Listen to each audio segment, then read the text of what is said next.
और अब बारी है विपक्षी दलों से सवाल करने की। सबसे बड़ा चेहरा, जोरदार तालियों के साथ स्वागत कीजिए उत्तर प्रदेश के पूर्व मुख्यमंत्री, समाजवादी पार्टी के मुखिया और मौजूदा वक्त में विपक्षी इंडिया को मजबूती देने का काम लगातार आपकी ओर से किया जा रहा है, कभी अपने बयानों के जरिए, कभी एक्शन के जरिए, तो कभी ताबड़तोड़ सरकार पर वार करके। बहुत स्वागत है अखिलेश यादव जी आपका। बहुत धन्यवाद आपका। G20 का चुनाव कनेक्शन, इस सेशन का नाम हमने ये रखा है। आपकी ओर से भी पहले कुछ इस तरह के बयान दिए गए जिससे ये सामने आया कि G20 के जरिए क्या बीजेपी खुद के पक्ष में माहौल बनाने की कोशिश कर रही है। आपको भी लग रहा है क्या, या फिर एक बहुत बड़ी उपलब्धि के तौर पर G20 को देखना चाहिए? मैं सबसे पहले आपका धन्यवाद देता हूं, और धन्यवाद के साथ साथ जो विषय आपने मेरे लिए तय किया है कि G20 इसका इलेक्शन कनेक्शन, क्योंकि बीजेपी को हम सब जानते हैं और बीजेपी के समय समय पे लीडर्स को हम लोगों ने सुना है, वो ये कहते हैं कि हम हमेशा चुनाव के लिए तैयार रहते हैं। तो G20 का जो आपने टॉपिक रखा है कनेक्शन, सीधा सीधा ये साबित करता है कि चुनाव कनेक्शन तो है ही इसका। और फिर मैं तो बीजेपी से कहूँगा कि अगर हमेशा आप चुनाव के लिए तैयार रहते हैं, आप उत्तर प्रदेश में इतनी जगह इवेंट कर रहे हैं, देश में तमाम जगह हुए हैं, आप इस बार मणिपुर में क्यों नहीं करते हैं? आप कम से कम ये देश और दुनिया को संदेश जाए कि G20 मणिपुर में हुआ है, मणिपुर में हालात बिल्कुल ठीक है। आपको लग रहा है कि दिल्ली के बजाय मणिपुर में इस कार्यक्रम का आयोजन होना चाहिए, वरना दिल्ली या बाकी जगहों पर होता है तो आपको लगता है कि जनता के गाढ़े पैसे की बर्बादी है ये? उस विषय पे मैं नहीं आना चाहता था कि गाड़ी कमाई की बर्बादी है। अगर बीजेपी इन इवेंटों का लाभ लेना चाहती है तो वो पॉलिटिकल पार्टीज का जो अपना फंड है उससे स्पॉन्सर करें। सरकार क्यों स्पॉन्सर करे? या बजट का पैसा या आम टैक्स पेयर का पैसा क्यों लगे? और G20 में इसलिए बोल रहा हूँ मणिपुर में, क्योंकि मणिपुर के बारे में सरकार ये कहती है कि हालात ठीक हैं। तो अगर G20 वहाँ पर हो जाएगा एक कार्यक्रम, तो उससे न केवल देश बल्कि दुनिया में लोगों का भरोसा बढ़ेगा। मेरा बस इतना कहने का मतलब। जितने भी इस तरह के कार्यक्रम होते हैं वो देश की राजधानी दिल्ली में कराए जाते हैं। 1982 का एशियाई खेल ले लें, कॉमनवेल्थ गेम्स 2010 में ले लें, इस बार 2023 में इसका आयोजन किया जा रहा है। इसको एक उपलब्धि के तौर पर नहीं माना जाना चाहिए, क्योंकि दुनिया के बड़े बड़े विकसित देश और विकासशील देशों के जब इतने बड़े प्रतिनिधि हिंदुस्तान में राजधानी दिल्ली में मौजूद होंगे, उससे एक सशक्त भारत की बुलंद तस्वीर भी तो जाएगी दुनिया भर में। भारत मजबूत हो, सशक्त हो, दुनिया में ऊंचाई तक पहुंचे, और जिन विषयों पे आप बहस करना चाहते हैं, अर्थव्यवस्था कैसी हो, हमारे देश की मजबूत हो, सामाजिक ताना बाना हमारा मजबूत दिखाई दे, जो इन्वायरमेंटल इश्यूज़ हैं वो हमें कम से कम उन पैरामीटर्स को मैच करना चाहिए जहाँ दुनिया हमें चाहती है पहुँच जाए, या हमारा भारत वहाँ पहुँचना चाहता है। तो अगर आप G20 का इवेंट आप यूपी के कई शहरों में करते हैं, आप दिल्ली से कोई हमें शिकायत नहीं है, दिल्ली तो राजधानी है, स्वाभाविक है, सभी इवेंट होते हैं। लेकिन मणिपुर इस समय बड़ा मसला है। अगर आप ये कहते हैं कि हमारा देश में एक प्रदेश बिल्कुल ठीक है, खुशहाल है, तो वहाँ क्यों G20 इवेंट नहीं हो रहा? जो तस्वीरें आ रही हैं, आप सशक्त भारत बनाना चाहते हैं, लेकिन जो तस्वीरें वहाँ से आई, जो वीडियो आए वहाँ से, क्या सशक्त भारत इसी को कहेंगे जहाँ पे हमारी बेटियाँ बहनें इस तरह घुमाई जाएं? आप किधर, कौन सा GDP चाहते हैं? आप आंकड़ों वाला GDP चाहते हैं आप, या कौन सी तस्वीर आप दिखाना चाहते हैं? इसलिए मणिपुर में मैं कहूँगा, दिल्ली में तो हो, अच्छी बात है। अगर इतने बड़े राष्ट्र के और देश को विकसित करने के लिए देश डेवलप्ड कंट्रियों में शामिल हो जाए, तो नॉर्थ ईस्ट क्यों छूट जाएगा? नॉर्थ ईस्ट का हिस्सा भी, वहाँ भी इवेंट हो, इससे अच्छा हो। मणिपुर के मुद्दे पर आप लोग अविश्वास प्रस्ताव सरकार के खिलाफ लेकर आए, चर्चा भी हुई सदन में, गृह मंत्री ने पहले, बाद में प्रधानमंत्री ने इस पर विस्तार से अपनी बात रखी। क्या उससे विपक्षी इंडिया आप लोग संतुष्ट नहीं हैं? देखिए, इंडिया एक गठबंधन का हिस्सा है, क्योंकि G20 हो रहा है, और G20 में 2G, बाकी सब जीरो हैं। 2 ही लोग हैं वहां पर, G2, बाकी सब जीरो हैं वहां पर। कौन G2? आप भी जानते हैं, हम भी जानते हैं, सब जानते हैं। और हम तो यूपी के नेताओं से सुनते हैं ये बातें, इसलिए वहां तो केवल G2 हैं, बाकी तो सब जीरो हैं। और फिर जहां तक G20 हो रहा है, तो कम से कम आपके चैनल को भारतीय जनता पार्टी का पब्लिक इंटरेक्टिव कोई प्रोग्राम हो जिसमें G20 भाजपा का भी हो। कुछ सवाल छोड़ दिए जाएं कि भाजपा के घपले, भाजपा में गोरख धंधा, बाकी तो जनता अपने आप बता देगी G20 और G के कितने मतलब है। आप लोग इंडिया को लेकर बाहर निकल रहे हैं, जोर शोर से प्रचार प्रसार कर रहे हैं। प्रधानमंत्री मोदी समेत पूरी बीजेपी आप लोगों को घमंडिया करार दे रही है, नया नाम रख दिया है, विपक्ष इंडिया को घमंडिया। देखिए, जो इंडिया को घमंडिया कहे वो खुद घमंडिया, और इंडिया के साथ पीडीए है, ये ना भूलें पीडीए क्या है। इंडिया के साथ पीडीए, मैं तो आपसे कहूंगा कि आपने तो एक चैनल चलाया यूपी तक, बिहार तक, आपको एक चैनल चलाना चाहिए इंडिया आज तक। कम से कम वो बातें तो आए जो इंडिया चाहता है। आप तस्वीरों में G20 में आप लिखते हैं कि पूरी धरती हमारा एक परिवार है। क्या कौन स्वीकार कर लेगा ये बात कि आप जो तस्वीरों में दिखाते हैं वो आपकी सच्चाई है? आप जिस आज तक चैनल पर इस वक्त बैठे हुए हैं वो इंडिया का सर्वश्रेष्ठ चैनल है, और हमारा आज तक यूट्यूब चैनल दुनिया का सबसे बड़ा चैनल है। तो आप इस लिहाज से इसको छोड़ सकते हैं कि हम जो भी मुद्दे होते हैं, चाहे आपसे जुड़े हुए, सत्ता पक्ष से जुड़े हुए, वो लोगों तक पहुंचाते हैं। लेकिन एक और सवाल, अब मुझे पता है बार बार आप मणिपुर का जिक्र कर रहे हैं, मणिपुर को लेकर सरकार को घेरिए, लेकिन इंडिया को लेकर प्रधानमंत्री मोदी की ओर से यह कहा गया है कि तुष्टीकरण, परिवारवाद और भ्रष्टाचार, इन 3 मुद्दों ने आप लोगों को एक प्लेटफॉर्म पर लाकर खड़ा कर दिया है। आपने जैसा कहा कि आज तक दुनिया का सबसे बड़ा चैनल है, देश का सबसे बड़ा चैनल है, मैं आपको बधाई देता हूं। मैं उस दिन का भी इंतजार करूंगा कि दुनिया का सबसे सच्चा चैनल बने। सबसे सच्चा और अच्छा ही है। तभी मैं देखता हूं कि यूट्यूबर्स की जो व्यूशिप है वो न जाने कहां पहुंच रही है। ये बात मैं भी नहीं छिपा सकता, ये बात तो आप भी जानते होंगे। सर वही तो आंकड़ा मैं दे रही हूं कि क्योंकि आपको बोलना पड़ा है चैनल के बाद यूट्यूब चैनल, तो केवल एक चीज आपका यूट्यूब नहीं, जनता आज सच स्वीकार कर रही है, अच्छा सुनना चाहती है। तो कई यूट्यूब चैनल शायद बड़े बड़े चैनलों से ज्यादा उनके सब्सक्राइबर्स हैं आज YouTube पर। 55 मिलियन के आसपास भी कोई नहीं है। खैर, हम आज तक पर डिबेट करने के लिए नहीं बैठे हैं। फिर से मैं आपको मुद्दे पर लेकर आती हूँ अखिलेश जी, चूंकि गंभीर विषय है। 190 दिन बाकी हैं लोकसभा के चुनाव में, और उसके ठीक पहले 4 राज्यों के विधानसभा चुनाव भी होने हैं। आप लोग लगातार लगे हुए हैं, लेकिन परिवारवाद जिसको लेकर बीजेपी लगातार हमलावर है कि परिवारवाद क्विट इंडिया प्रधानमंत्री की ओर से कहा गया, तुष्टीकरण के मुद्दे पर कांग्रेस और आप पर सीधा वार है, और भ्रष्टाचार को बार बार उनकी ओर से उठाया जाता है कि भ्रष्टाचार चूंकि ये लोग कर रहे हैं, डरे हुए हैं, इस वजह से अपने आप को बचाने की कोशिश है। आम लोगों से इनका कुछ भी लेना देना नहीं है। तो पहले मैं किसका जवाब दूं? परिवारवाद का? आपको जो उचित लगे। मैं जिस हॉल में जब मैं आया हूं, आपके दिए हुए एक कार्ड को मैंने उस टेबल पे देखा है, वो मंत्री क्या परिवारवाद का हिस्सा नहीं है? ज्योतिरादित्य सिंधिया की महाराजा ज्योतिरादित्य सिंधिया।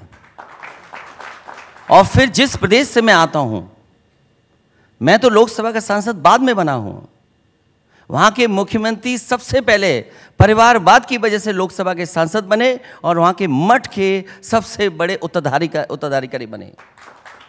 क्या वो परिवारवाद नहीं है? बस मैंने 2 ही नाम बताए हैं, कहो तो मैं पूरी सूची बता दूं। अध्यक्ष के बाद अध्यक्ष कौन बनेगा, पार्टियों में सबसे बड़ा चेहरा कौन होगा, इसको लेकर बीजेपी आप लोगों से सवाल क्या आप इलेक्शन कमीशन के जो तरीके हैं पॉलिटिकल पार्टीज को काम करने के, उस पर सवाल खड़ा कर रहे हैं आप? उस पर सवाल कैसे खड़ा कर सकते हैं आप?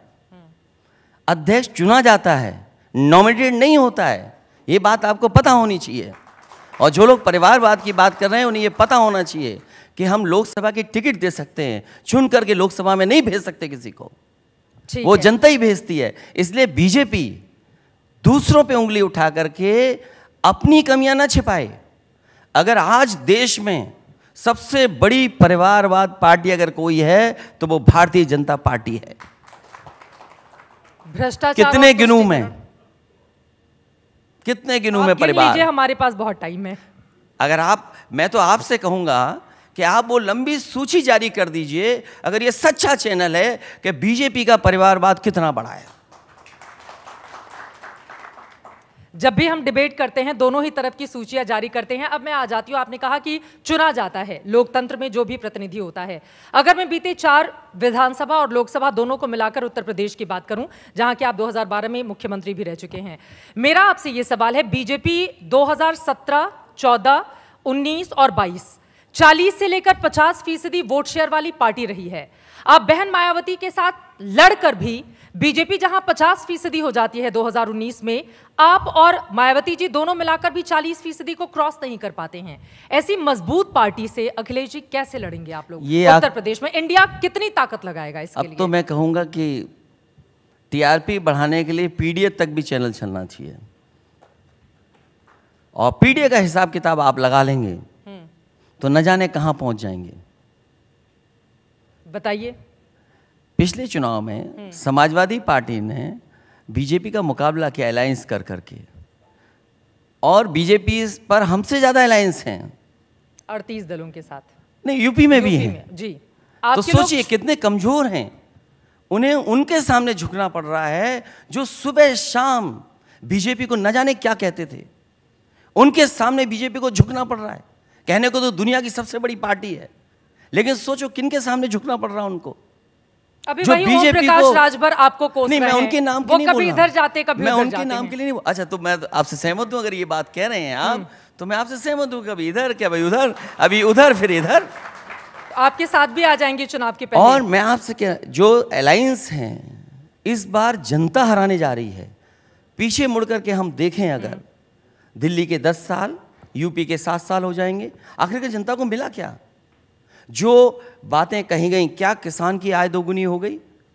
जो किसान को भरोसा दिलाया गया कि आपकी पैदावार की कीमत मिलेगी, और कीमत ही नहीं, आय दोगुनी होगी। मुझे पूरे देश में ये बताइए किसी किसान की आय दोगुनी हुई हो तो बता दीजिए।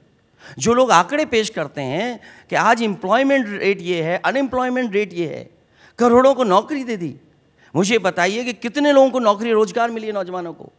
आप डेटा बता रहे हैं सबसे ज़्यादा फ्री है। अरे डेटा फ्री की बात नहीं है, सवाल ये होना चाहिए कि नौजवान को हमारे नौकरी और रोजगार मिल गया। कहा नौकरी रोजगार कहाँ है? और फिर आपने क्या सपना दिखाया? पहला इन्वेस्टमेंट मीट की जी, दूसरी इन्वेस्टमेंट मीट की, डिफेंस एक्सपो किया। अगर हम हिसाब किताब लगाएं तो 33 लाख करोड़ के एमओयू हुए। अब बीजेपी ने तो, हालांकि कोई बात अदरवाइज ना ले मेरी, जिसको भी उसने देख लिया बीजेपी के लोगों ने कि सूट पहने टाई पहने, उससे एमओयू करा लिया। 33 लाख करोड़ का एमओयू क्या उतरा है जमीन पर? योगी जी तो कह रहे हैं 2027 तक हम $1 ट्रिलियन की उत्तर प्रदेश की इकोनॉमी की तरफ लेकर चले जाएंगे। देखिए, उसकी ओर तेजी से काम चल रहा है उत्तर प्रदेश। उनका एकदम फंडा क्लियर है। दिल्ली कहेगी 5 ट्रिलियन तो वो कहेंगे हमें 1 ट्रिलियन। उतने उनका एकदम क्लियर है। अगर 1 ट्रिलियन ला रहे हैं तो उसके लिए ग्रोथ रेट कितनी चाहिए? आप कभी उनसे पूछिएगा। और बीजेपी के जो नेता हैं यहां पर जी, कि बीजेपी अगर यूपी में $1 ट्रिलियन इकोनॉमी की बात कर रही है तो क्या ग्रोथ रेट होनी चाहिए वहां पर यूपी में? 34% की। क्या सपना दिखा रहे हो आप? और फिर अगर आप पैरामीटर्स देखें, आप जो आपके नीति आयोग के हैं, यूपी कहां खड़ा है? आप G20 में बहस कर रहे हैं, आप बात रखना चाहते हैं हेल्थ की। आज यूपी की हेल्थ सिस्टम क्या हाल है?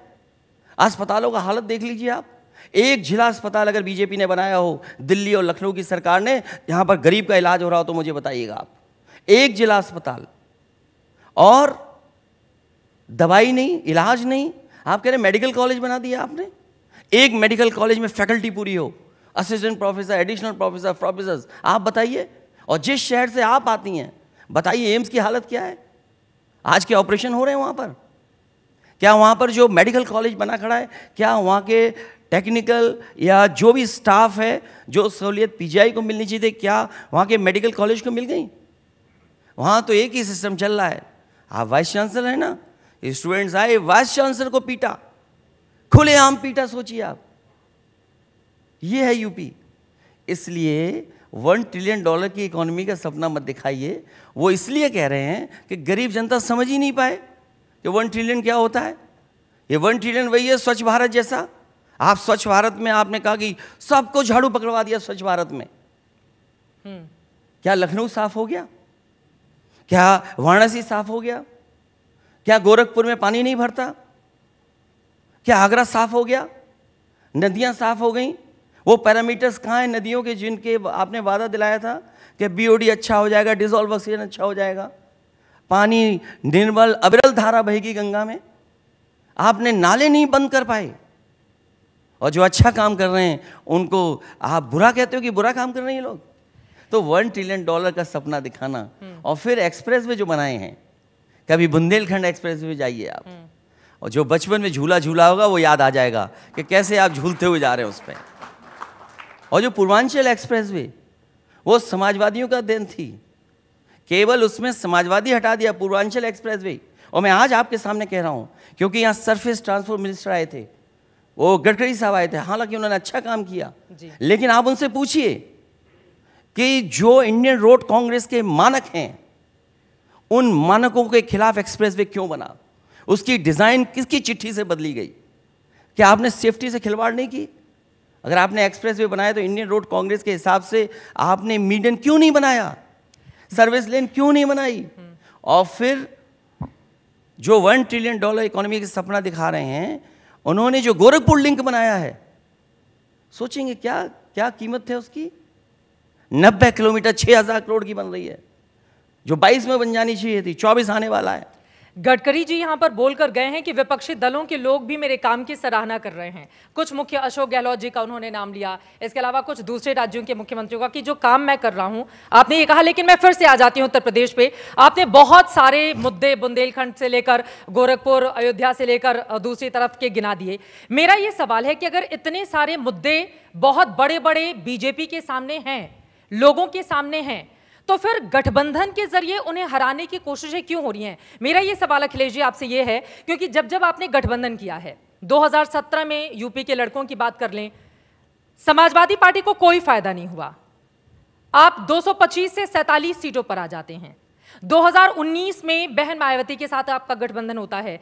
2014 में जिनकी 0 सीटें थीं, आपके साथ लड़कर वो 10 सीटों पर पहुंच जाती हैं। आप 14 में भी 5 पर रहे, 19 में भी 5 पर रहे। आपको क्या फायदा होता है इससे? मैं बात जहां से रुकी थी वहां से बोल रहा हूं। मैं गडकरी जी की बधाई देता हूं उनको, उनके काम के लिए। लेकिन मेरा सवाल भी है कि यूपी जिसने सबसे ज्यादा लोकसभा के सांसद दिए, जिसने दिल्ली की सरकार 2-2 बार बनवाई, आप दावा करते हैं कि 1 लाख करोड़ का एक्सप्रेसवे बना रहे हैं। आपने यूपी के एक्सप्रेसवे के लिए बजट क्यों नहीं दिया? और जो एक्सप्रेसवे बन रहे हैं उससे यूपी को क्यों नहीं जोड़ रहे हैं आप? जो यूपी आपकी दिल्ली की सरकार 2-2 बार बनवाया, आप एक्सप्रेसवे क्यों नहीं जोड़ रहे हैं? यूपी अपने बजट से बना रहा है, क्या दिल्ली के बजट से एक्सप्रेसवे नहीं बन सकता? और अब बनाएंगे क्यों? अब तो समय खत्म हो गया, अब कैसे बना लेंगे? तो ये मेरा सवाल है। ठीक है, और मेरे अगले सवाल का जी, मेरी कोशिश हमेशा रही कि हम बीजेपी के सामने एक गठबंधन तैयार करें। जो बात आपने कही, 2014 के बाद बीजेपी ने चुनाव लड़ने का तरीका बदल दिया और उसके मुकाबले में समाजवादी पार्टी लगातार काम कर रही है। जो भी गठबंधन मैंने किए, मैंने बड़े दिल से गठबंधन किए।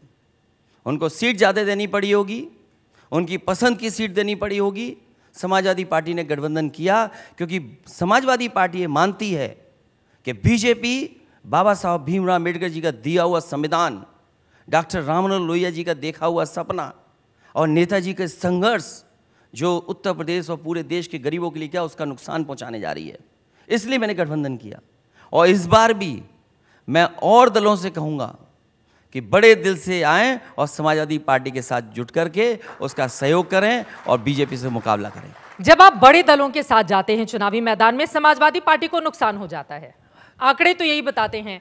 और अब आप इंडिया को लेकर कौन सी ताकत लगाएंगे कि आपको लग रहा है 80 में से ज्यादातर सीटें विपक्ष इंडिया को? सबसे बड़ा गठबंधन 2019 का था, उससे बड़ा गठबंधन नहीं हो सकता है उत्तर प्रदेश में कोई। सपा और बीएसपी के वोटर्स की ताकत बहुत ज्यादा थी, लेकिन फिर भी वो बीजेपी से वो 62 पर गए और आप लोग 15 पर आ गए। देखिए, हर गठबंधन ने कुछ सिखाया है। समाजवादी पार्टी का वोट नहीं कम हुआ है। मैं उसके लिए समाजवादी पार्टी के समर्थकों का और जनता का धन्यवाद देना चाहता हूं कि जब से मैं चुनाव लड़ रहा हूं, समाजवादी पार्टी का हर बार लगातार वोट बढ़ रहा है। गठबंधन ने क्या सिखाया है? गठबंधन से यह सीखा है कि बीजेपी को कैसे हराया जा सकता है। 4 चुनावों का इतिहास तो नहीं बताता है उत्तर प्रदेश। सवाल इतिहास का नहीं है, सबसे ज्यादा घबराते तो यूपी से ही हैं। और हालांकि वो बातें मुझे कहने की नहीं है इस मंच से, जो बीजेपी करती है शायद लोकतंत्र में ऐसा किसी दल ने नहीं किया होगा। आप चुनाव लड़ने जा रहे थे, आपने गरीबों से कहा और गरीबों को दिया अनाज, 200 रुपए का अनाज, नमक की कसम खिला दी। आपने तेल दिया रिफाइन, वोट मिल गया, रिफाइन तेल बंद हो गया। कहां रिफाइन तेल मिल रहा है? कहां गरीब को मिल रहा है? और भी जो मैनेजमेंट किया, हम लोग मैनेजमेंट से हारे हैं, जनता ने कभी नहीं हराया। बीजेपी जो मैनेजमेंट कर ले जाती है आखिरी वक्त का, उससे कई बार हम लोग धोखा खाए। 2024 का मैनेजमेंट ठीक है आप लोगों के लिए? हमारा एकदम मैनेजमेंट ठीक है। जो लोग गठबंधन में हैं एकदम तैयार हैं। और देखिए उसका परिणाम देखिए ना आप। इंडिया का मीटिंग, हमारे दल जो साथ आ रहे हैं उनकी मीटिंग, आपने कितने बुलाए? 40 लोग। आप तो कहते अकेले हैं, 40 लोगों की क्या जरूरत पड़ गई आपको? ऐसे दल जिनके बारे में क्या नहीं लिखा गया, वो तक बुलाए गए आपके। और सोचिए किन दलों के सामने बीजेपी झुक रही है, जिन दलों का कुछ नहीं है उनके सामने। तो किस बात के लिए दुनिया की सबसे बड़ी पार्टी है? और 10 साल से कौन सा आपने जमीन पे काम कर दिया? बीजेपी कह रही है देखन में छोटन लगे घाव करे गंभीर। जब थोड़े थोड़े करके सब आ जाएंगे एक साथ तो फिर उनके लिए मुश्किल नहीं रह जाएगी। नहीं, उन्होंने दलों के लिए नहीं कहा होगा, वो हम लोगों के लिए कहा होगा, हमारे लिए कहा होगा। ठीक है, अब मैं आगे बढ़ते हुए एक बार फिर से इंडिया, जो विपक्षी इंडिया का गठबंधन, 2 मीटिंग हो चुकी है, मुंबई में होने वाली है। इसके पहले कहा जा रहा है उत्तर प्रदेश की 80, बिहार की 40 और महाराष्ट्र की 48 सीटों पर आप लोगों में सीट शेयरिंग फॉर्मूला तय हो जाएगा। उसके लिए क्या आप लोगों की कोई बातचीत हुई है? और अभी संयोजक का नाम ही कौन होगा आप लोगों में विपक्षी दल में, इसको लेकर इतनी ऊहापोह की स्थिति बनी हुई है। इसको लेकर कोई फाइनल फैसला क्यों नहीं हो पा रहा है? जितने भी दल यहाँ पर हैं गठबंधन में, वो अपने इस प्रदेश में बहुत ताकतवर हैं। उदाहरण के लिए आदरणीय ममता बनर्जी जी हैं, वो अपने प्रदेश में ताकतवर हैं। बिहार में आदरणीय नीतीश कुमार जी हैं, तेजस्वी हैं। आदरणीय लालू प्रसाद यादव जी हैं। यूपी में समाजवादी पार्टी है, या अन्य प्रदेशों में ये ताकतवर नेता हैं। सीट एडजस्टमेंट कोई बड़ा सवाल नहीं है। जब आप बड़े दिल से मिल रहे हैं तो सीट एडजस्टमेंट कोई बड़ा सवाल नहीं है। दूसरी बात हुई कि कौन संयोजक बनेगा, ये भी कोई बड़ा सवाल नहीं है। हमारा इंडिया गठबंधन, उसकी स्ट्रेटेजी पीडी है, मुकाबला करेंगे बीजेपी से। लेकिन संयोजक को लेकर कोई फैसला नहीं हो पाया है। ये कोई बड़ा फैसला नहीं है। बड़ा काम यह है कि बीजेपी से मुकाबला करने के लिए गठबंधन बन गया।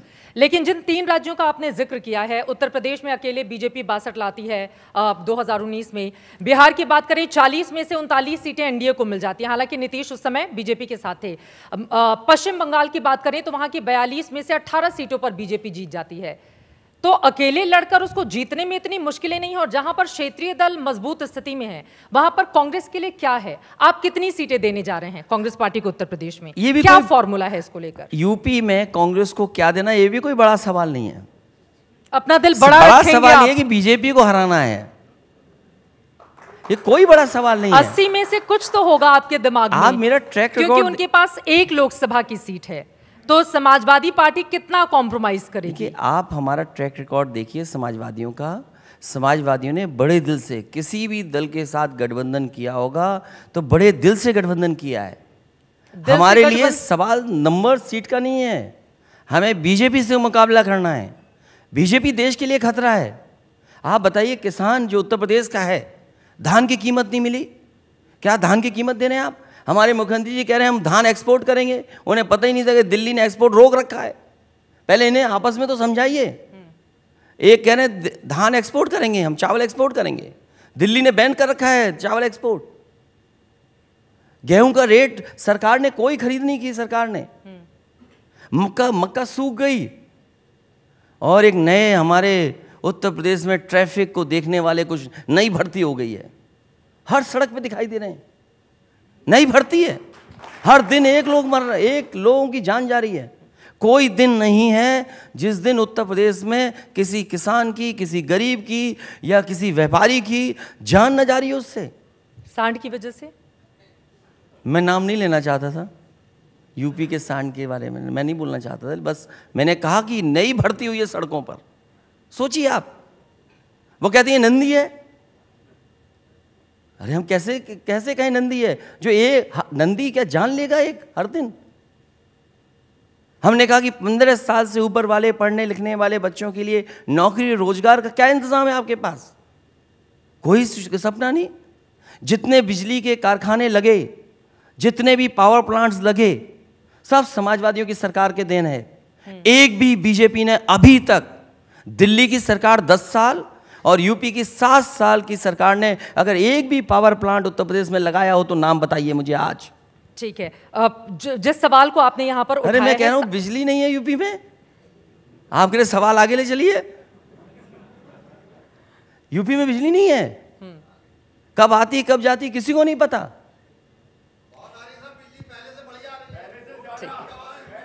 अरे ये जितने लोग बोल रहे हैं इसमें सबसे पढ़ा लिखा आदमी ये लग रहा है मुझे। एक पावर प्लांट बताइए जो बीजेपी ने लगाया हो, एक पावर प्लांट, इसमें कोई एक पावर प्लांट बता दे मुझे जो लगाया हो। ठीक है सर, प्लीज अरे बुजुर्ग, प्लीज बैठ जाएं। अरे बुजुर्ग भाई, अगर एक पावर प्लांट लगाओ तो बता दो मुझे। प्लीज सर, आप लोग अपनी जगह पर। एक पावर प्लांट लगाओ तो बता दो, एक पावर प्लांट लगाओ बता दो। बोलो बोलो बोलो, बोलिए, ए बोलिए।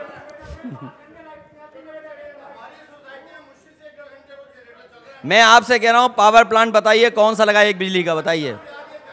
ठीक है सर, हो गई आप लोगों की बात, प्लीज बैठ जाएं। ये तो साबित हो गया। नहीं है, प्लीज सर, ये तरीका ठीक नहीं है। प्लीज प्लीज, मैं हूं यहाँ पर सवाल पूछने के लिए। प्लीज सर, ये तरीका ठीक नहीं है।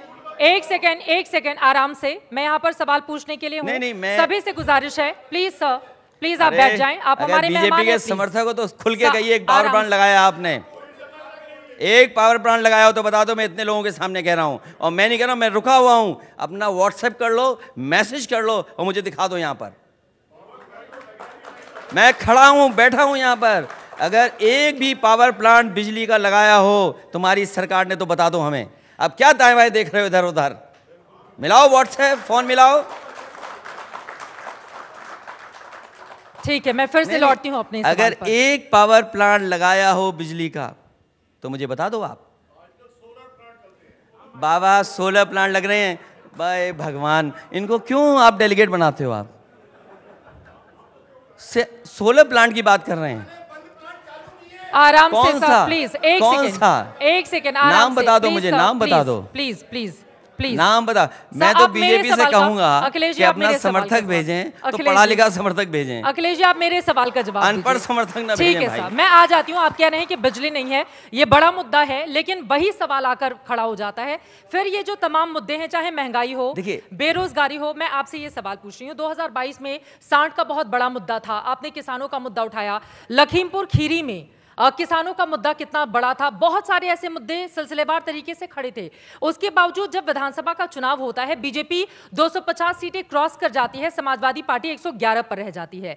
ये मुद्दे लोगों के बीच उस तरह से असर क्यों नहीं करते जो आप लोग बताते हैं? जो बात आप कह रहे हैं, इलेक्शन कमीशन, मैंने अपनी पब्लिक मीटिंग में कहा अपने वर्कर्स के बीच में कि इलेक्शन कमीशन से जो हम लोगों ने शिकायतें की थी, चुनाव आयोग से जो शिकायतें की, एक भी शिकायत का निराकरण नहीं हुआ, नंबर 1। नंबर 2, हमने कहा कि हमारे वोट काटे जा रहे हैं अधिकारियों से मिल करके, और मैंने कहा मंच से कि समाजवादी पार्टी के समर्थकों का बीजेपी ने चुनाव आयोग से मिलकर के हजारों वोट काटे। इलेक्शन कमीशन ने मुझे नोटिस दिया, मैंने 18,000 वोट, जिन लोगों ने 19 में वोट डाले थे और 22 में उनका डिलीटेड हो गया नाम, मैंने इलेक्शन कमीशन को विद एफिडेविट सूची दी। इलेक्शन कमीशन ने अगर एक भी अधिकारी के खिलाफ कार्रवाई की हो तो मुझे बताइए आप। ये चुनाव बेईमानी और चोरी से जीते हैं 22 का चुनाव, कोई ईमानदारी से चुनाव नहीं जीते हैं। आज भी झूठे मुकदमे अगर किसी पे लग रहे हैं तो हम लोगों से लगा रहे हैं। 18,000 मैंने इलेक्शन कमीशन को दिया है, कॉपी मिला करके, एफिडेविट लगा करके। 18,000 वो वोट जो 19 में डाला था वोट, 22 में डिलीटेड हुआ। मुझे बताइए आप, हम किससे न्याय की उम्मीद करें? आप अधिकारियों के खिलाफ एक डीएम की कार्रवाई कर दें, आप देखना उत्तर प्रदेश का पूरा फेयर इलेक्शन होगा। एक आरओ के खिलाफ कार्रवाई क्यों नहीं करता इलेक्शन कमीशन? टर्मिनेट कर दे। वही विरोधी दल जब राजस्थान, छत्तीसगढ़, कर्नाटका, हिमाचल प्रदेश, इन तमाम राज्यों में जीतते हैं तो वही ईवीएम बहुत अच्छा होता है। कहीं पर अगर विरोधी दल हार जाएं तो फिर ईवीएम में बीमारी हो गई है, बीजेपी ने करवा दी है। आप नकल मत करिए। अभी कोई एक ईवीएम की आवाज वहां से आ रही थी, आपने सुन ली? ईवीएम बोले, मैंने ईवीएम का नहीं कहा, मैंने कहा कि 18,000 वोट। हाँ, ये केवल 1-1.5 महीने में मैंने एक्सरसाइज किए पार्टी से। ये इलेक्शन कमीशन की जिम्मेदारी है कि किसी का वोट डिलीटेड ना हो। इलेक्शन कमीशन की जिम्मेदारी है कि ज़्यादा से ज़्यादा लोग वोट डालने आए। तो आप वोट क्यों नहीं डलवा रहे हैं? अगर कहीं शिकायत किसी पॉलिटिकल पार्टी ने की है तो उन अधिकारियों के खिलाफ कार्रवाई क्यों नहीं कर रहे हो? और क्यों चिन्हित किया आपने मुस्लिम और यादव का ही वोट कटेगा? आपने किसी और का वोट क्यों नहीं काटा? क्यों आपने यादव और मुस्लिम का वोट काटा? ये सवाल है। ठीक है, अगर ये क्या नहीं वोट कटा है तो इन्हें इलेक्शन कमीशन को लिख करके शिकायत देनी चाहिए। ठीक है, थोड़ा और इस दायरे को आगे बढ़ाते हुए, चूंकि विपक्ष इंडिया को लेकर बहुत सारे सवाल हैं और कल ही खबर सामने आई है कांग्रेस पार्टी के जो नए नवेले अध्यक्ष यूपी में बनाए गए हैं, अजय राय, उन्होंने बयान दिया है कि अमेठी से राहुल गांधी फिर चुनावी ताल ठोकेंगे और प्रियंका गांधी बनारस से चुनावी मैदान में उतर सकती हैं। कांग्रेस अपनी पूरी ताकत लगा देगी उनको जिताने के लिए। तो आप भी वेलकम करेंगे अगर ये दोनों नेता जाते हैं? केवल 2 सीट जिताने के लिए ताकत लगाएंगे? अरे सब सीटें जिताने के लिए ताकत लगनी है। अजय राय जी ने जो बयान दिया है वो उनका अपना स्टेटमेंट होगा। हाँ। लेकिन जो भी ताकत लगाएं सब सीटों के लिए लगाएं। अमेठी और बनारस से लड़ना चाहिए इन दोनों ही नेताओं को? ये उनका अपना पार्टी का डिसीजन है, हमसे किसी से बातचीत नहीं हुई। आपकी मुलाकात होती रहती है क्या? बातचीत मेरी किसी से बातचीत नहीं हुई। कोई बातचीत नहीं? मेरी कोई मुलाकात। ये कैसा विपक्षी गठबंधन है आप लोगों का? यही तो मित्रता है। ये कौन सी मित्रता है? हम क्यों बताएं हम किससे मिल रहे हैं? ये क्या बात हुई? अब जनता को तो बताना पड़ेगा ना कि आप क्यों मिल रहे हैं। कि हमें दोस्ती किससे करनी हो, कैसे करनी है, ये भी तो कमाल है फिर। लेकिन विरोधी दलों को अगर इस तरह से आप एक साथ हैं तो आपको ये जानना मैं क्यों बताऊं मेरी क्या बात हो रही है? अरे जनता को बताना है। जनता के सामने सब प्रत्याशी आ जाएंगे, पूरा अलायंस आ जाएगा, फिर क्या छिपा जनता से? अमेठी से अगर लड़ते हैं राहुल गांधी, वैसे भी रायबरेली और अमेठी दोनों ही सीटों पर समाजवादी पार्टी पिछले 3 लोकसभा चुनाव में अपने कैंडिडेट नहीं उतारती है, वैसे भी आप लोग समर्थन देते रहते हैं। समाजवादी पार्टी पिछले नेताजी हम लोगों ने ये पॉलिटिकल शिष्टाचार रखा है कि कुछ सीटों पे हम लोग प्रत्याशी नहीं उतारते। उसके बावजूद अमेठी हार जाते हैं राहुल गांधी। मैं उस बात को आगे नहीं बढ़ाना चाहता हूँ, फिर मैं उस बात को आगे नहीं बढ़ाना चाहता हूँ और इसीलिए मैंने नारा दिया है कि ये अलायंस पीडीए से मिलकर के 80 की 80 सीटें हराएगा। नीतीश कुमार के फूलपुर से चुनाव लड़ने की बड़ी सारी सुगबुगाहट और खबरें थी, इस बारे में कोई बातचीत हुई है क्या? देखिए, हमारी पार्टी को तोड़ने के लिए बहुत सुगबुगाहट होती रहती है। अभी खबरें चल रही थी कि 2 विधायक हमारे जा रहे हैं, फिर पता नहीं कौन सा चैनल था वो चला था जैन जी जा रहे हैं। अब ये नया सवाल आपने खड़ा कर दिया। लगातार इस तरह की खबरें हैं, इस वजह से सवाल आपसे पूछा जा रहा है। हालांकि मीटिंग में क्या चर्चा हुई? आप खारिज कर दीजिए। पार्लियामेंट्री वर्ड नहीं है, लेकिन है ऐसा कि कुछ गप्पे चलती हैं, इस तरह की बातें चलाई जाती हैं। क्यों चलाई जाती है मुझे खुद नहीं पता। ये बातें सही नहीं है। मैं नहीं समझता हूँ ये बात ठीक है। ठीक है, नीतीश कुमार को लेकर एक और बात, चूंकि उन्होंने बहुत मेहनत की है विपक्ष इंडिया को एक मंच पर लाने की, कभी वो चट महागठबंधन, कभी पट एनडीए, कहां वो चले जाते हैं पिछले कई चुनावों में, ये लोगों के सामने है। अभी अटल बिहारी वाजपेयी जी की समाधि पर जाकर उन्होंने श्रद्धांजलि अर्पित की। ये तस्वीरें देखकर मन में इस तरह की सुगबुगाहट भी होती है, क्योंकि इस तरह का अगर राजनीतिक इतिहास किसी भी नेता, वो बहुत बड़े नेता हैं, बिहार वो जीतते रहे कई सालों से, मुख्यमंत्री हैं, लेकिन राजनीति में वो कई बार इधर उधर चले जाते हैं, तो इसको लेकर डर भी बना रहता है आप लोगों के भीतर? इसमें हम लोगों को बीजेपी से सीखना पड़ेगा, बिल्कुल क्लियरिटी रखनी पड़ेगी हर इशू पे हम लोगों को। कौन से इशू पर? कोई इशू हो, हर इशू पे बिल्कुल क्लियरिटी रखनी पड़ेगी। उधर महाराष्ट्र में जब शरद पवार और अजित पवार आपस में मिलते हैं तो भी दिल की धड़कनें बढ़ जाती हैं आप लोगों की। मैं इतनी बड़ी राजनीति नहीं करता, मैं केवल यूपी तक सीमित हूँ। कौन किससे मिल रहा है, कौन किससे कहाँ जा रहा है, मुझे नहीं पता। इसीलिए मैंने कहा कि अगर बीजेपी को हराना है तो बिल्कुल क्लियरिटी होनी चाहिए कि ये हमारा अलायंस है, ये लोग हैं, हम ये मुकाबला करेंगे इनसे। सलाह तो देनी पड़ेगी ना आपको, अगर इंडिया पूरे देश की बात हो रही है, यूपी की तो बात हो नहीं रही है, तो फिर मतलब महाराष्ट्र में अगर इस तरह की स्थिति बनेगी उसका असर तो उत्तर प्रदेश पर भी पड़ेगा ना। ये सलाह का मंच नहीं है, ये आपके सवालों का मंच है। और जो सलाह वाला मंच है वो 31 और 1 तारीख को है बंबई में। क्या सलाह देने जा रहे हैं आप वहां पर? मैं बस कहा ना आपसे कि हर इश्यू पे हमें बिल्कुल क्लियरिटी होनी चाहिए। जैसे मैंने क्लियरिटी पूछी, बिल्कुल क्लियर पूछा कि हमें एक बिजली का कारखाना बताओ, वो नहीं बता पा रहे। ठीक है, एक बार फिर से उत्तर प्रदेश की पॉलिटिक्स पर वापस लौटते हुए। उम्र ज्यादा है बाबा जी, दादा उम्र ज्यादा है आपकी। आप मेरी बात सुनिए। दादा उम्र ज्यादा है आपकी। ठीक है अखिलेश जी प्लीज, ठीक है आराम से सर प्लीज, मैं यहाँ पर बैठी हुई हूँ, ये तरीका ठीक नहीं है। अखिलेश जी मेरा ये सवाल है, आपने कहा कि यूपी की पॉलिटिक्स पर मैंने अपना पूरा जोर लगा कर रखा हुआ है, फिर से मैं घूम कर आऊंगी, तमाम मुद्दे जो आप लोगों ने 2017, 19, 22 में उठाए हैं वही मुद्दे अलग अलग रूपों में निकलकर सामने आ रहे हैं। अभी नितिन गडकरी जी थे, उन्होंने कहा है कि जो दुकान दिवालिया हो जाती है उसका बोर्ड बदल दिया जाता है। इसी वजह से आप लोगों ने अब यूपीए को हटाकर इंडिया नाम कर दिया है, लेकिन उससे कुछ होने जाने वाला नहीं है। तो इसका मतलब उनके सब घोषणा पत्र दिवालिया हो गए? इसका मतलब सब घोषणा पत्र दिवालिया हो गए? इसीलिए तो G20 है, इसीलिए G20 है क्या? वो एनडीए और इंडिया पर उन्होंने कहा, इंडिया यूपीए ने जैसे अपना नाम बदलकर इंडिया रख लिया, एनडीए तो लगातार बना हुआ है। मैं उनसे सहमत हूं। इसका मतलब उन्होंने जो जनता के सामने मैनिफेस्टो रखे थे वो सब दिवालिया हो गए। आपने कहा कि किसान की आय दोगुनी होगी, कहाँ आय दोगुनी हुई? आपने कहा करोड़ों नौकरी दी जाएंगे, कहाँ नौकरी दी? आपने कहा कि यूपी में 5 एम्स बनेंगे, कहाँ 5 एम्स बने हैं? आपने कहा यूपी में IIM आएगा, कहाँ IIM मिला? आपने कहा कि बच्चों को लैपटॉप दिया जाएगा, कहाँ है लैपटॉप? आपने कहा बिजली सस्ती होगी, कहाँ है बिजली सस्ती? आपने कहा 33 लाख करोड़ के MOU हुए हैं, कहाँ ज़मीन पर पहुँचा है? आपने कहा कि बुंदेलखंड में मिसाइल्स बनेंगी, एयरक्राफ्ट बनेंगे, टैंक बनेंगे। बताइए बुंदेलखंड में किस जिले में मिसाइल बन रही है? तो इसका मतलब आप दिवालिया हो गए, इसलिए आप G20 का प्रचार कर रहे हैं।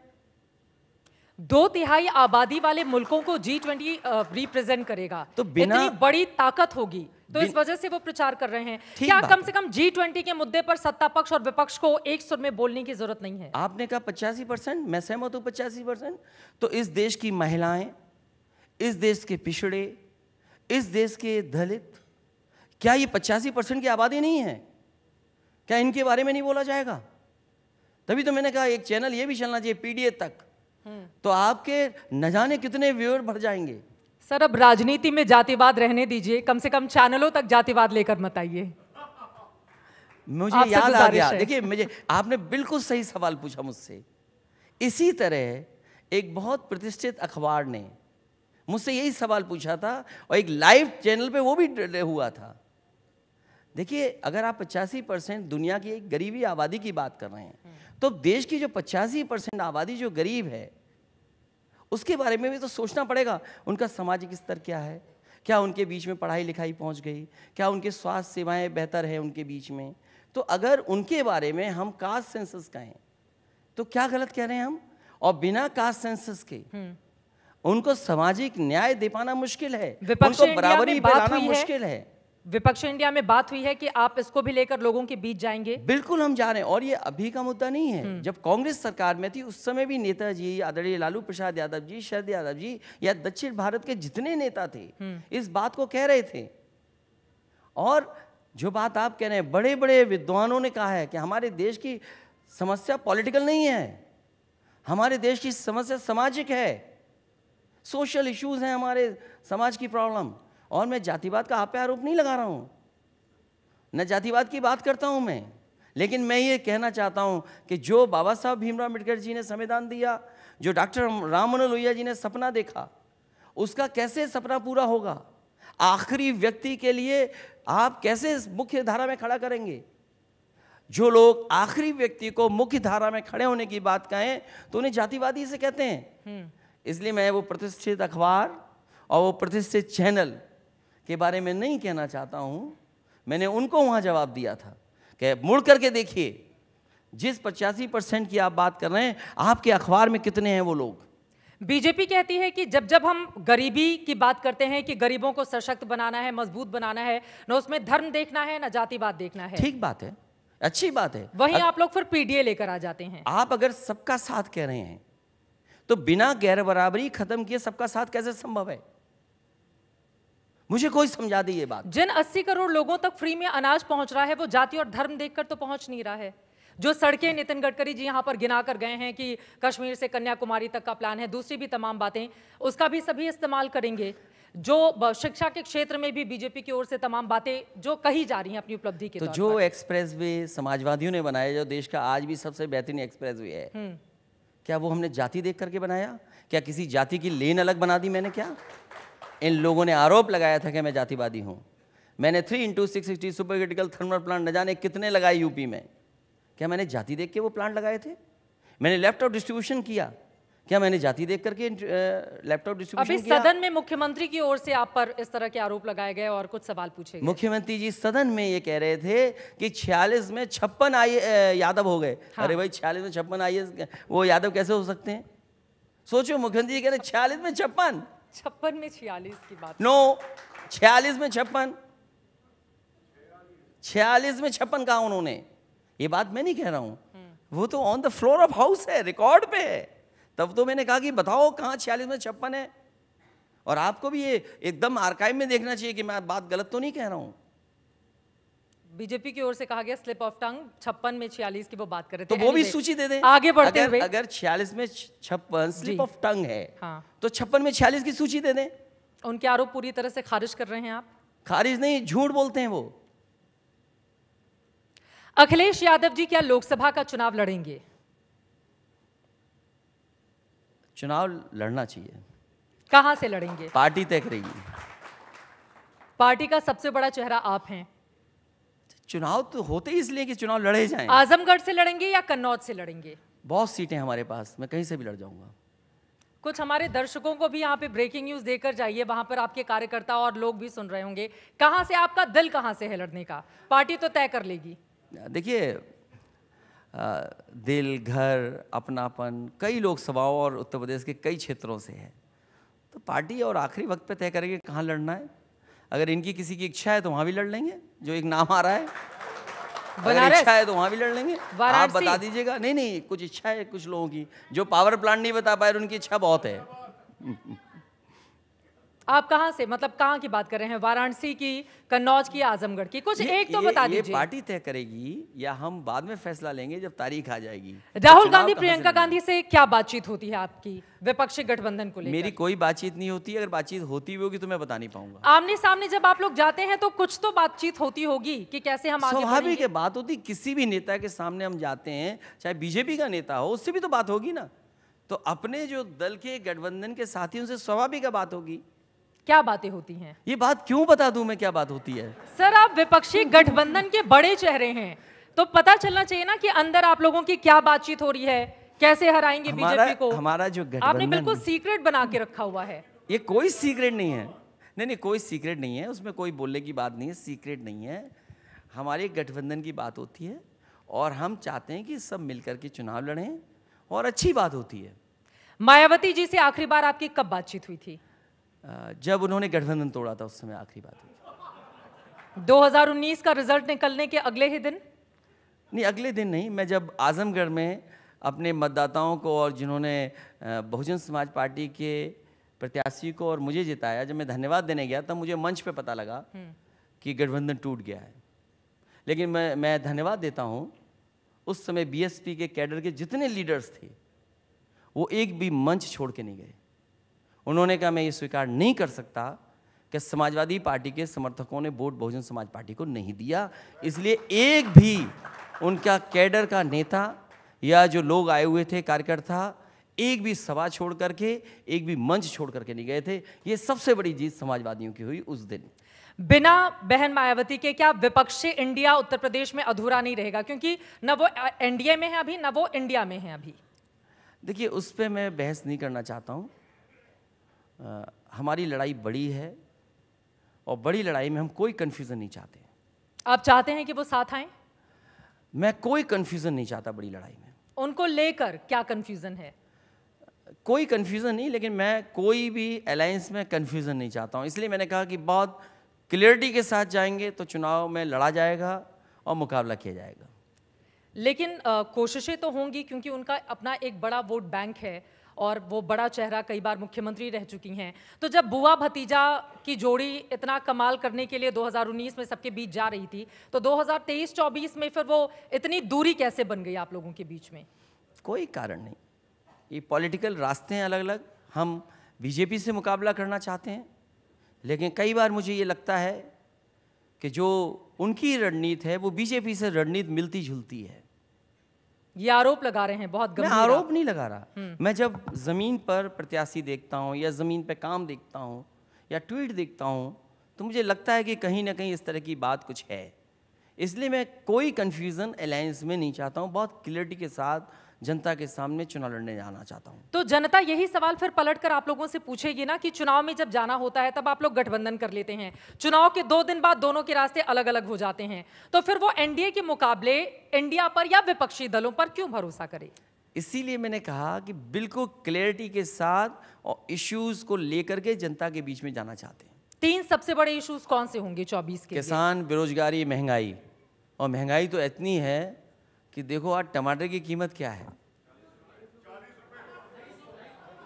अरे भाई, अरे टमाटर की कीमत अगर 40 रुपए बताओगे तो किस मुंह से अपने जाओगे गांव में, किस मोहल्ले में किस मुंह से जाओगे?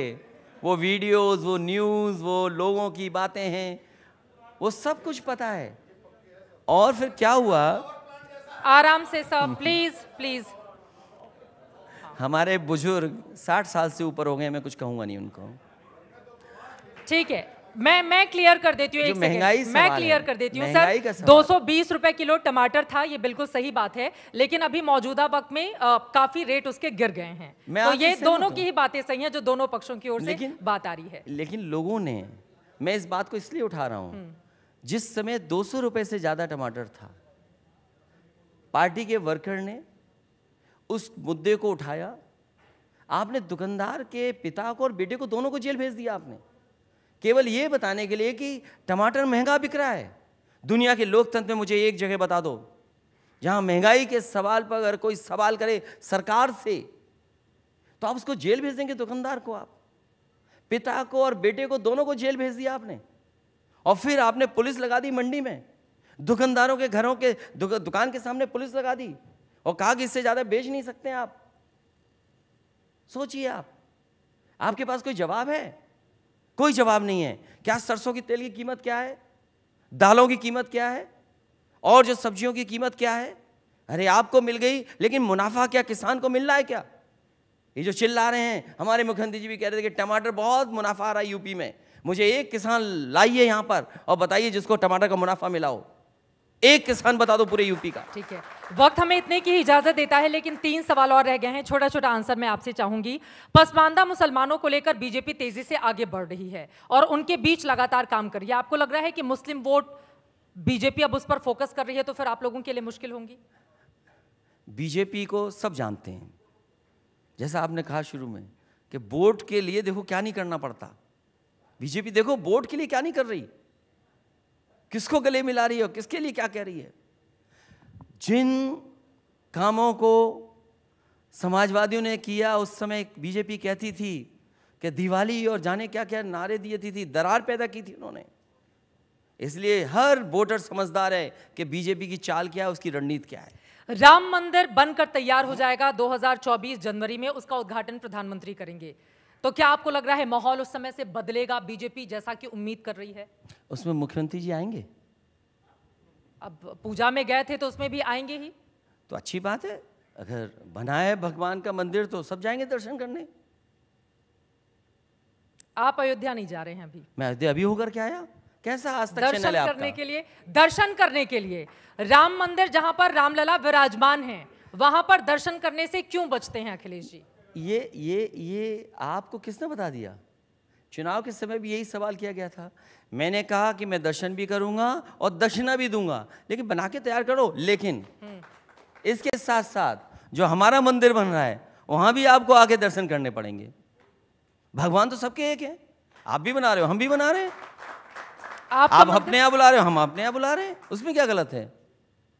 उसमें क्या गलत है? ठीक है, एक आखिरी सवाल, चूंकि विपक्षी इंडिया में रह रहकर दरार की खबरें सामने आती है। आम आदमी पार्टी और कांग्रेस के बीच दिल्ली में गठबंधन में गांठ पड़ गई। और दूसरी और जगह पश्चिम बंगाल लेकर चले, वहां पर अधीर रंजन चौधरी का अलग सुर रहता है, ममता बनर्जी का अलग रहता है। तो ये जो गांठें हैं, ये बिना सुलझाए बिना तो बीजेपी के सामने मजबूती से, ताकत से कैसे लड़ेंगे आप लोग? मैंने तभी शुरू में कहा G2, बाकी सब बीजेपी में 0। कभी कभी बीजेपी के G20 पे भी आप चर्चा करिए। और यूपी में अभी तक डीजीपी नहीं बन पाया, क्योंकि दोनों इंजन टकरा रहे हैं, दिल्ली वाला इंजन और लखनऊ वाला इंजन। आज तक परमानेंट डीजीपी नहीं है यूपी में। तो दूसरों की दरार, दूसरे दलों में क्या हो रहा है, इससे ज्यादा बीजेपी में भी हो रहा है। बीजेपी में भी दरार है और इधर भी इंडिया में भी दरार है। स्वाभाविक है, राजनीति है। तो लेकिन आपको फिक्र विपक्ष की है, लेकिन सत्ता में भी तो दरार है। जयंत चौधरी 12 सीटें मांग रहे हैं, जिस तरह की खबरें आ रही हैं लगातार रिपोर्ट्स में, आप कितनी सीटें दे रहे हैं उनको? क्योंकि रह रहकर होता है कि वो एनडीए में चले जाएंगे अगर उनकी बात नहीं मानी गई तो। समाजवादी पार्टी ने पहले भी अलायंस किया, लोगों को साथ लाए। ये रणनीति हमारी अपनी स्ट्रेटेजी है, हम अपनी स्ट्रेटेजी आपस में बैठ के तय कर लेंगे। कहीं वो उधर चले गए तो? अभी सदन के भीतर आप लोगों के साथ खड़े नजर नहीं आए? कोई कहीं नहीं जा रहा। तो क्यों ऐसा चैनल पे चलाते हैं? इतना बड़ा चैनल है, कोई जाता है निकलकर सदन के बाहर, तभी ये सवाल पूछा जाता है कि राज्यसभा में वोटिंग के वक्त उनकी मौजूदगी क्यों नहीं होती है? मुझे जो जानकारी है, क्योंकि उनके पारिवारिक किसी की बीमारी थी जिसके कारण वो वोट डालने नहीं आ पाए। आखिरी का एक सवाल, 80 में से विपक्षी इंडिया को कितनी सीटें आ रही हैं? कांग्रेस को 80 में से कितनी सीटें आप देने जा रहे हैं? विपक्ष को 80 में से 80 आ रही हैं। कांग्रेस कितने पर लड़ेगी? कांग्रेस और हमारे साथी हैं, उनका हम बैठ करके तय कर लेंगे किसको कितनी सीट देनी है। ठीक है, चलिए, बहुत शुक्रिया पूर्व मुख्यमंत्री जी अखिलेश यादव, आपका आज तक के इस मंच पर शामिल होने के लिए। और बड़े बड़े दावे किए जा रहे हैं, उनके दावे में कितना दम है इसके लिए तो 2024 का इंतजार करना होगा। लेकिन यकीनन विपक्षी इंडिया का जो शाही है, अब मुद्दों को जनता के बीच पहुंचा पाने में कितनी मिलती है कामयाबी, इस पर रहेगी आज तक की नजर। धन्यवाद सर।